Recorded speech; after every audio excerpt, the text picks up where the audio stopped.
Hello, in this video I will show you how to enable Google Assistant to work on lock screen on Samsung Galaxy M15. So you have to start with opening your Google application and now click on your avatar and then click on settings.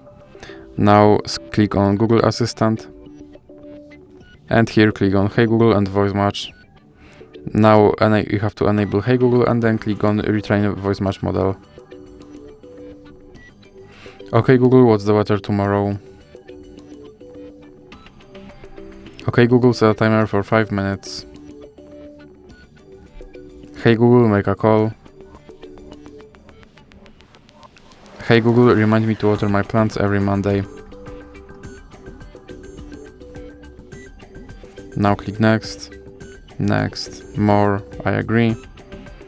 And now click back and then click on lock screen and make sure that this first option stays on. And now let's check if my Google Assistant works on lock screen. Okay Google. Okay Google. Hey Google. Okay Google. And as you can see, my Google Assistant works on lock screen. So that's it for this video. If you liked it, please remember to leave like and subscribe.